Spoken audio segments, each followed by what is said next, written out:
Welcome to MeatballCraft, episode 13. We've got a lot to be doing today, including getting into nuclear reactors and solid-state fusion. I think we need to do another tangent to get into the fission reactor, and that is because we need to make coolers. And while the JEI shows you the best coolers for all the fuels, for example, if you wanted to get depleted LEU fuel, the safe design is like so for the inside, which is beautiful and lovely of them. However, the cooler is a different recipe all on its own. We need this, which requires a tech reborn machine, which I've put on auto crafting, so that should be fine. But what the other problem is a resplendent ingot, which requires the starlight infusion, which requires the celestial altar, which means more astral sorcery is required to be able to continue with nuclear craft, strangely enough. However, I also kind of want to get into attunement potentially, so that's fine. Astral sorcery is not going to be too hard. Fingers crossed. Okay, we've got a telescope. Now I would like to look for some constellations. Okay, this should be our attunement altar. I want to attune to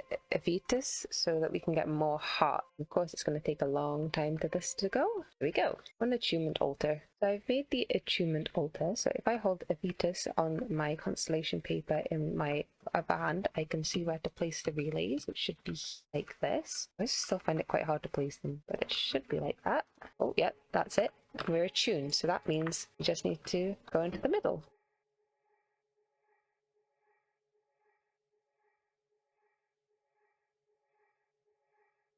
Okay, and we are now attuned to E13. I can also attune crystals. I might just do that because sometimes they like to be attuned for some reason. Okay, I'm attuning this celestial crystal just while we're here. I'll just probably take a minute. It took so long for me anyway. So now we've attuned this crystal. Anyway, so we should have done this earlier because we gain experience by building things. And we've been building a lot of things, but it's fine. We'll build more things. This skill tree allows us to have more life. So I can increase my maximum life. I don't have any more points because we haven't built anything. But when we do, we'll be able to have 15% more maximum life, increase perk efficiency, etc, etc, etc. And so now we have even more hearts, light blue hearts, and 15%/5% is a lot because we've already got a lot of hearts, so this should go pretty well. We can also upgrade this altar to the next level of crafting altar. Wow, this mod's so cool looking. That took a very long time, but we got it. I've gone ahead and I've made the altar, or the structures around the celestial altar, so we should be able to get the starlight infuser. I'm not quite sure how this works actually, so it needs another structure. Okay, well, we'll get on with making that then too. I think I'm going to have to get up to the iridescent altar, because to be able to automate these we need a containment chalice, and to get that we need the final altar, which is only the next one after this. I do need to make some resonating gems. Oh, that's with the starlight infuser as well, so we should be fine. Just waiting for the starlight and then I'll build the altars and stuff. See how far we can get. I've also put my ender tank with the liquid starlight in up here as well, so that I can access it when I need to make things. Okay, let's try this out. This correct. Oh, do I need to do this? Not sure. It doesn't seem to be working. I'll check. It wasn't working because I was missing a bucket of starlight, but this is it working. I think it's apparently, whoops, fell off. Apparently meant to take a long time, so didn't take too long. There we go, we've got a resonating gem, and we need 4 to be able to make the iridescent altar. We have everything for the celestial altar. We just need to wait for the starlight to increase. Okay, we weren't getting enough starlight, so I've used my last spectral relay to make, oops, a bit of lag, to make this, which has increased the starlight to full. So that's been very helpful. I managed to make it before the night was over. Took me a minute, and we don't need you anymore. Perfect. Okay, we now have the iridescent altar fully complete, so now we can make the containment chalice, which needs these. I can't remember how we do that. I think it's with spectral relays. We also got another perk point, so we've got even more hearts now.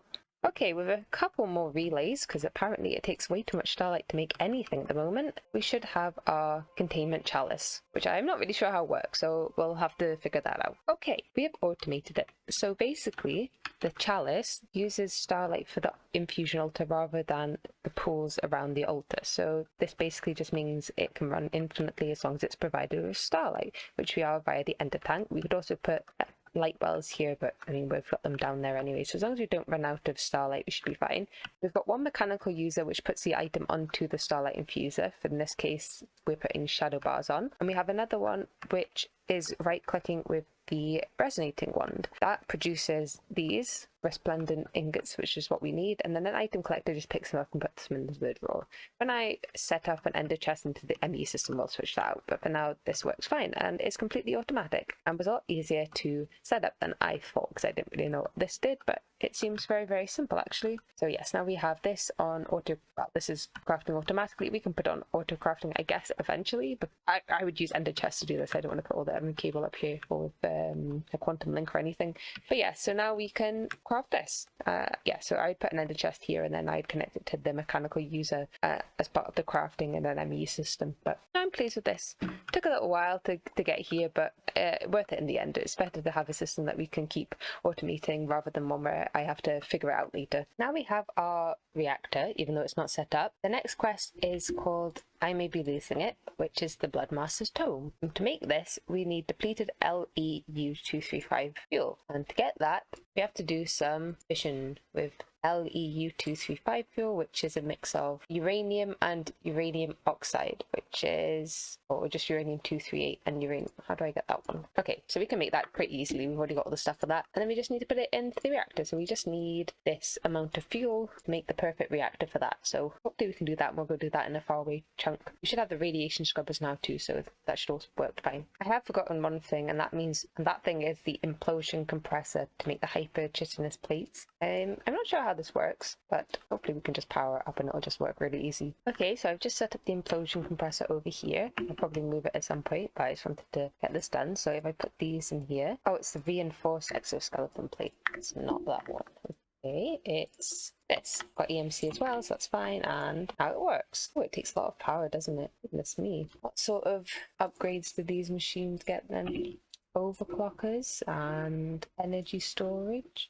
Oh dear, I think we'll just wait for this. I don't really understand the energy problem, because it is only inputting this much RF per tick when it could have way more. Maybe that's why you have to upgrade it or something, but I think that's a bit silly, having to upgrade it just for that. Oh well, we need quite a bit of this, because every empty cooler takes 2, so it could be a very long process. It's a transformer upgrade. We need to provide more energy, which we probably actually can make, so I might make some of them. Okay, with 4 transformer upgrades, it's taking 2000 RF per tick instead, and it's a bit faster. I mean, we probably could do with an overclock upgrade, but we need coolant. Oh wait, that's so easy. No wait, I'll make some overclocker upgrades actually. I've got 3 overclockers and 1 transformer upgrade. Takes about 10,000 RF to take now, but that's fine. Got plenty of power, and it's a bit faster now. Just to automate this process a little bit better, I have put 2 EMC links which export the exoskeleton parts that I need, that go straight into here and then come straight out again. So this should hopefully make a lot. These are all fully upgraded as well, so we should get a fair amount of everything that we need by doing this. Welcome to the Oak of Despair room, where NuclearCraft lives. It is pretty far away from the base, so this is the base, and this is where we are over here, in the middle of this cold desert, which is nice and desolate, perfect for nuclear fusion. I have made the radiation scrubbers that live up there, and we have a fission reactor. Now, it's got the setup that was recommended inside of it, so hopefully it works well, and I have the fuel in here so it wouldn't irradiate me. Okay, is it working? Do I have to turn it on? I do have to turn it on. Okay, it's producing power. It's inputting into the energy storage. I thought it might as well. All I had to do was put a flux plug on, so I might as well take the power. Oops, turned it off. So yeah, this will cook. I don't know how much room we have for others, so it's 7 by 7 technically. Yeah, so we can fit 4 reactors on this floor, and we can expand outwards. So yes, this is all within one chunk. It does mean this is an even room, which I know is blasphemy for Minecraft, but I just couldn't be bothered with these. I just wanted everything to make sure it was definitely in the right chunk. Oh, we've already got the depleted fuel. Does this have... Okay, this still has rads, which is annoying. Now we've got that depleted fuel, we can make everything else. I don't know how to get that mined. More. I think we have to do more Betweenlands, and that's going to take a long time. But got a good start going. We are now inputting 200,000 RF per tick into the energy core, which we filled up the capacitors, so there's so much storage on this, it's amazing. I don't think we'll ever fill it up, which is great, because that means we'll always have enough power. But who knows what the end game's like of this pack. Now, I'm not sure if this is going to get us exactly what we need. If not, we'll just go into the Betweenlands. But I am going to make the last 2 Betweenlands spatial diviners and see if we can get what we want. So this is the first one of the last 2. Loot them. Oh, and it should have a sludge monster in it. Oh, sludgy bricks. And oh my goodness, they are very sludgy, aren't we?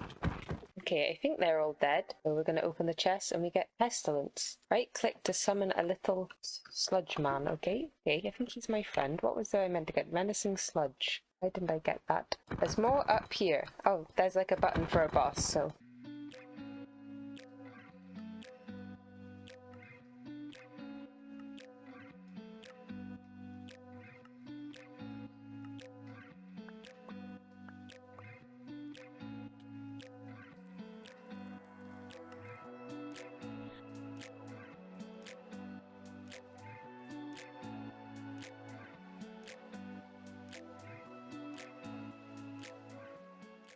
For the next spatial diviner, I have made the Sword of the Swamps, which is the Shockwave sword, but has been super enchanted because it was fairly easy to super enchant, and that is because this is apparently the best way to kill the primordial malevolence. So I thought, why not? Might as well do it properly. Right, here we go then. I'm not sure if we'll actually get what we want, but it's worth a shot. So, oh, he's already in here. Barrel clusters. Is he up here? Oh my goodness. Thunderstone blocks, that's nice. Okay, I want to use my new sword. Okay, is he up here? Is this it? Oh my goodness, he's making me fall to the floor. How does this work then? Not making me fall. I think I have to wait for the triangle to appear on the floor and then I right click, but I'm not sure. Like this? Well, that says it does damage, but I've yet to see much damage be done. Am I damaging its little triangles or something? The quest book tells me. I mean, that says it's doing damage, but who knows? Right, apparently I have to catch the green projectiles it shoots and then throw them back at it to destroy the shield. But I don't remember seeing any of them, but we'll see. I got a hidden. It does spawn green things, and if you touch them, you can grab them. Okay, we're getting closer. He's not going to spawn them when I'm filming, apparently. What he does, he spawns little green people that you can steal. I don't know what to do. I keep doing it like I was doing it before and it's just not working. I don't know what I did to pick it up before. I have to just hit him in the one hole I've managed to form. I can't get the things to pick up anymore. Okay, I did it.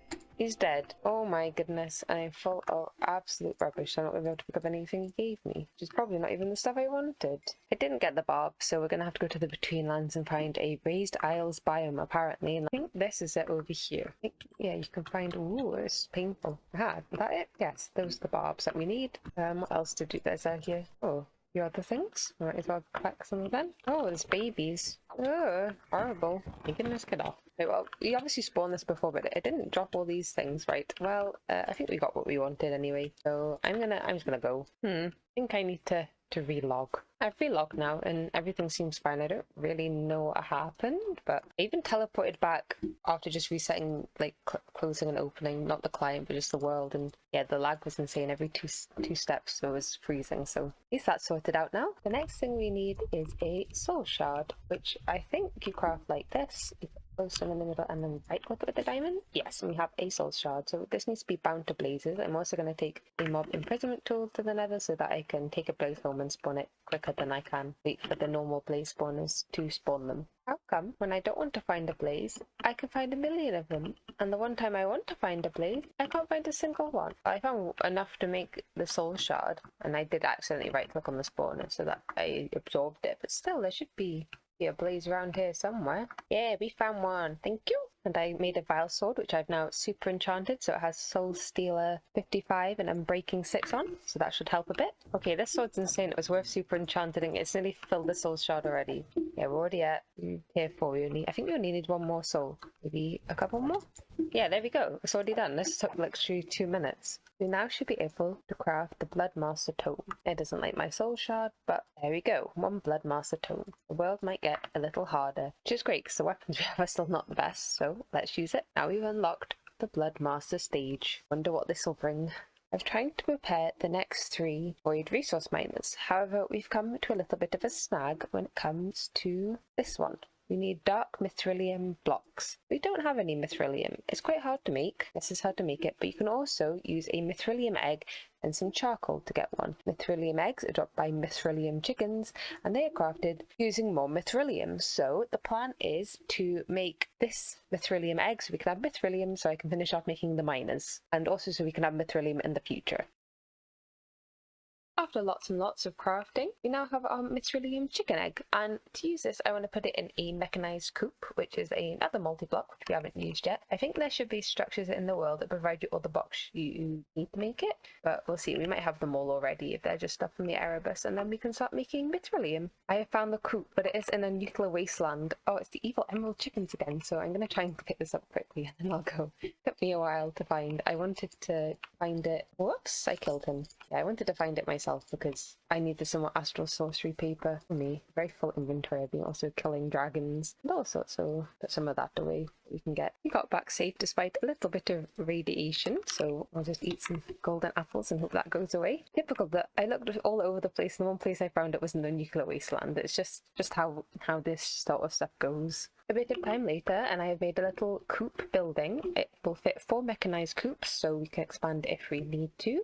I wanted it to look a bit like a barn, so it's red, and I used all Erebus stuff just because that's what the coops are made of. I thought that would be fun. It's just next to the beehive. I thought that seemed appropriate. So inside I put vivid grass down. I think it looks nice, and here is our first coop. So it doesn't require any power. We've got the Mythic egg in this side, and this will produce these sorts of Mythic eggs. We've already got 48, so that's pretty good. I only just put this up, so it's pretty fast. There we go. We got another 16, so I'll better upgrade this straw before it fills up completely. Now we've got Mythic, and we don't ever have to worry about it again, which is great because it's a pain in the bottom to craft. It took me so long to do it, but now we have infinite. And the way to make Mythic is if we get the charcoal, which are just Dreadlands wood logs, so these ones cooked in a furnace. So that's really easy to get, and it's got EMC. So you just mix them together and Mythic just like that. So now we'll never have a problem with it again. I've been a bit hasty with my infusion, and now we have a rift. I'm not entirely sure what to do with. Apparently they can close on their own. So once we've finished with this little bit, I'm going to move the setup to another chunk and continue there until the flux leaves this chunk. Hopefully after we've got this Mythic, we don't need to do any more, whatever this is, essentially smelting for quite a while. Now that we have enough Vitium, even though it's caused some taint, we can now begin doing some infusion crafting. So this will just take a while, and I'll come back when it's done. And now we have all the dark Mythic we need, and will ever need apparently, because it's only used for the Nethengenic Void Miner. There is another hiccup in the X-genic mining system. So Terragenic, we've got Nethengenic, we've got Endergenic. We have 2 problems. One is Plasmoid, which requires a solid-state fusion control computer, which looks nasty, but I don't think it's as bad as it looks. Yeah, I think really it's just a lot of unknown recipes. And the other one is the Ayurako stone, which requires a couple of things we don't have. One is the Furative Cone, which we can make with the bees. I definitely have the bees for this. I think they're the Skulking bees. We need Ayurako statues, which we can fight in the end. We just haven't done yet. And then Ice Crystal, which you need to go to Icica. So there are a few things you need to do. I think I'll put the bees on, and then I'll start off making the fusion control computer and see how that goes. This is how you make time in Singularities. Insanely fast. Apart from the power is running out. Oofed. I troubleshooted the problem with not being able to filter with test locators, and that is by using a different ender chest per 8 different seeds, so that we don't have to filter the crafter, we just filter the ender chest.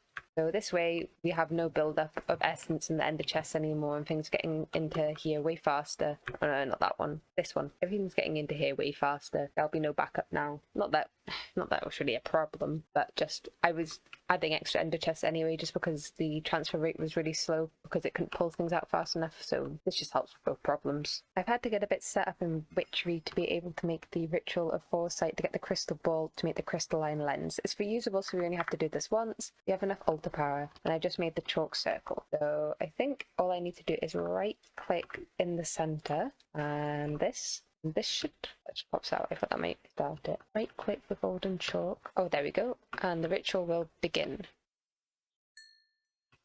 And there we go. We've got a crystal ball. Lovely. So yeah, it takes a lot of getting into to get what I'm trying to get, but I'd say we're about halfway there now. Another little setup I needed to make was for helium cells to be able to make the superconductors, and the best way to do this is through an induction smelter with tin and cold air cloud from the ether. So that's what I've set up with 2 personal EMC links, so they both have EMC. However, I have put a limited item filter on, and that's because the air cloud's closer to the induction smelter, so it would fill up faster and fill up both slots. By limiting it to only putting 1 cold air cloud and 4 tin in at a time, we can make sure that it doesn't block up So I might just change it to a multiple like 64 and 16, just so it's a bit faster. But yeah, that's the basic concept of it. So now we should be getting helium, and I just left it on passive because who knows how much we'll need, and it's just easier this way than putting it on auto crafting. I've also passived beryllium cells. Beryllium cells are made in an industrial electrolyzer using enderpearl dust, empty cells, and you get one per time, plus nitrogen, potassium, and chloride cells. You can get more if you do emerald dust actually, so I might change it. I don't know what's the most full. Yeah, I feel like these could be useful, so I'm going to stick with ender pearls. It doesn't really matter as long as we get enough beryllium. So we have a EMC link for ender pearls, which goes into this pulverizer, which goes into the electrolyzer, and behind here we have a crafter that makes glass panes and empty cells. Taking stuff from here, I've turned off the insert on the crafter while I was fiddling about with it.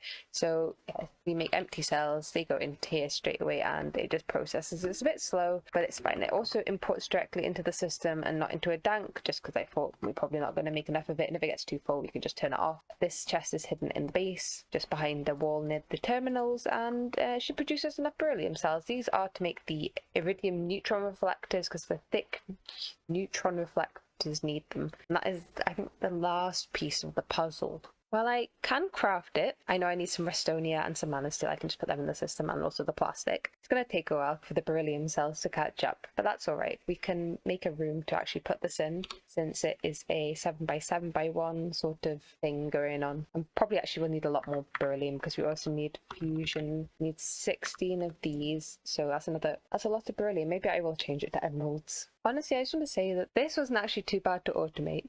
I haven't automated the singularities, to be honest, but it was quite fun figuring out all the different pieces. And yes, they all look kind of complicated, but most of them had a really easy solution, which was fun to implement.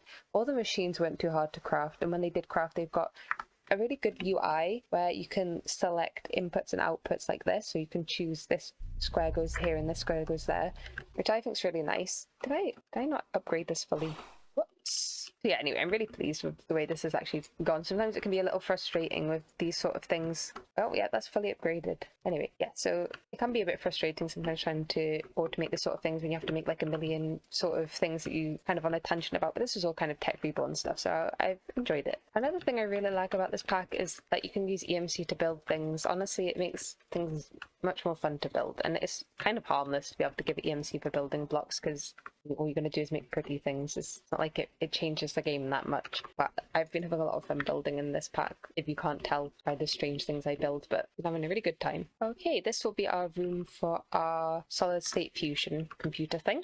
I've just made it, like I've made most of the other multi-block structures, but because I've actually already used this colour, I think for this one, yeah, pale purple I've used for the Balanite thing, I've changed the design on the sides for these since it's tech reborn, just to make it look a little different, just so I can easily tell that this one's a different machine, but it's over here anyway, so I wouldn't really mix it up, but I think it looks pretty good just for a standard block. And then we can potentially move some of the other multi-blocks that we have, which is this one, and there's the one over here, which is up. We could put them on top potentially and have a little tower like these ones, so I'm pretty pleased with that. All I'm doing is set up these miners, which I'm probably not even going to use because I still need to make 3 other multi-blocks to provide the fluids for them, but whatever. It's still fun. I don't know if I showed this, but I've got fiery unguents on auto crafting with the village trade exchanger, so we can make the modular machine casing a bit easier this way without having to just make them. I don't actually know the recipe. Oh yeah, it's painful, so this is much easier. Now we are able to make the solid state fusion control computer. Don't know how long it's going to take to make, mind you.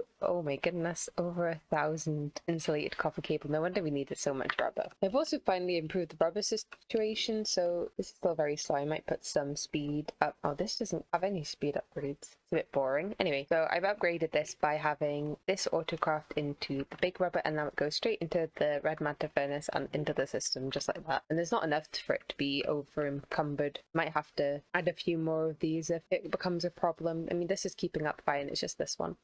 Oh, it's still on refined server. This is a very old system. It's like from episode 1 or episode 2. So yeah, that's going to go better, so hopefully it won't be too painful to get our... We need the coils for this. We need 16 fusion state coils, so hopefully it's not going to be too bad.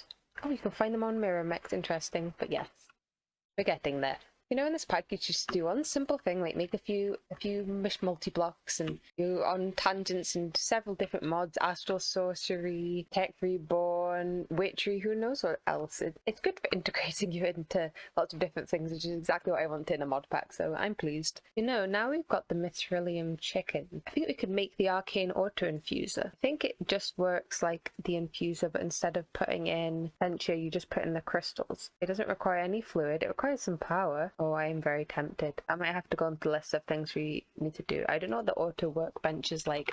I know there's one of those. Also workbench. Yeah, that just, again, doesn't take V, I don't think, in the chunk to be really useful. What does this look like? So it takes formium blocks, cane stone, chiseled amber, Adam. Yeah, this one I would make afterwards, but it doesn't seem too bad. I'm very, very tempted to make these two things. I think they could be very beneficial. While I've been waiting for plastic and rubber, a new tower is spawned in the base. This is to store the modular machine infusion and arcane workbench. And it's got another orb. This one's filled with thaumium, melted thaumium. I think it looks cool. A bit darker than the other one. So this will be where the arcane infusion multi-block will be. And upstairs is where we have the arcane workbench to be. I think this looks pretty cool. I love the purple night ore. I love the arches. And I love that it's intimidatingly on a hill. It does kind of stop the expansion of this because of where it is, but I just thought it was the perfect place. And I think it's very cool. We're going to have to start getting rid of this soon. It's getting in the way, but I'm very pleased. I think it's a perfect place to have some extra Thorncraft machines. It's an effective way to harvest the peat farm. Perfect. After a long while, we should now be able to ask for 16 fusion state coils. Let me just check that's as many as we need. Yep, 16. Okay, so let's see if this works. Yes. Nearly used all our CPU to make this, but we've got it. Now it's crafted. We'll finally have it after waiting for a very long time. I've just seen to make this, it takes 8,000 pulverized tin. That's madness. I've only got one manufacturer going for that because it's faster than the sag mill, but woofed, that is a lot. While I wait for the solid state fusion coils to craft, I think it's a good time to wrap up the episode. So thank you so much for watching, and I'll see you all in the next one.